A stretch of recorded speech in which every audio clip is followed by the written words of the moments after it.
So the first term we used was the term function. What does a function mean? A function is a reusable set of statements or reusable set of code. Statements are code to perform a task or calculate a value.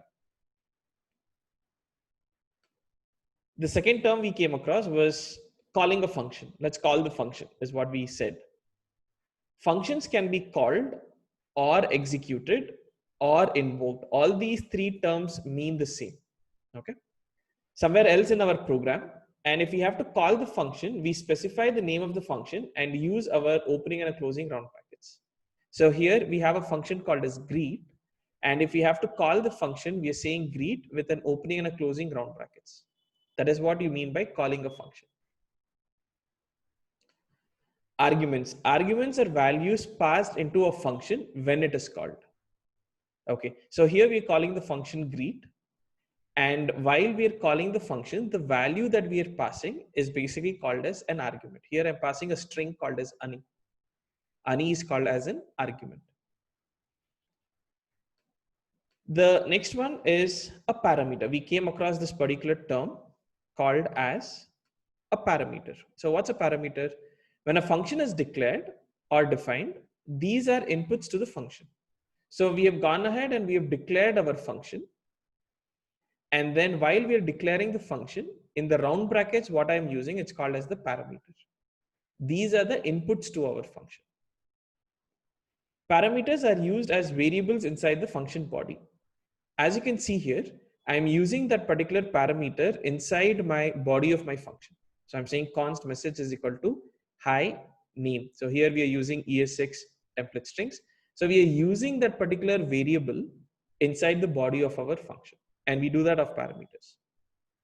When the function is called, these parameters will have the value whatever is passed as an argument, meaning the argument that I'm passing while I'm calling the function. Keep in mind, while the value that I'm passing while I call the function is called as an argument. And while I'm declaring the function, the value is called as parameters. So what will happen is the value that I pass, that is the argument, will be assigned to our parameter. So you need to keep that in mind. All right, let's move on. The next one is the return keyword. You can see that within the function, I'm performing some execution of code, and then we are using the return keyword. So why do we use return keyword? Functions return or pass back values using the return keyword. So we perform some kind of a computation within a function, and that particular value has to be sent back or returned back, for which we use the keyword called as the return. Return ends function execution and returns the specified value to the location where it was called. So for example, here on this line, I'm executing our function greet. And when within the function, when the code gets executed and whatever gets returned, the execution will come back to that particular line where the function was called. Now this tells you why I'm using a console.log, because whatever is being returned from the function, I just want to go ahead and print. Hence I'm using console.log of greet here, but that's the idea. Return ends function execution. It will end the function execution and returns the specified value to the location where it was called. Now we need to keep in mind is in JavaScript, let's say you perform some kind of an operation inside a function and you do not use the return keyword. In that case, the function is going to return a default value which is undefined. All right, good. So what's a function declaration? Function declarations are used to create named functions. So this entire thing, right from the function keyword till the end of the flower brackets, it's basically called as the function declaration. And we are using to create named functions, meaning our function has a name. Why did we provide a name to our function? So that we can invoke it at a later point in time. That's why we use named functions. And you need to keep in mind that while you are building a function declaration or while you're creating a function declaration, the things that you'll keep in mind is a function keyword. Of course, we use the function keyword to create a function, and our function has a name. So function declarations will always have a name. So here the name is greet.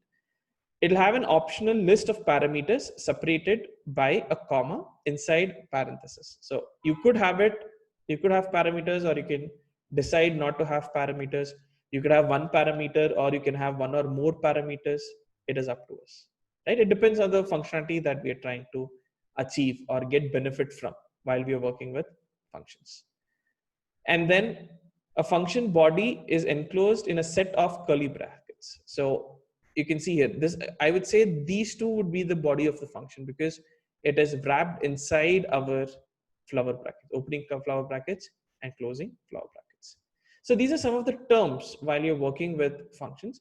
There are others also, like anonymous functions, function expressions, arrow functions. When we reach the part of the course, we will come back and understand more of this in detail.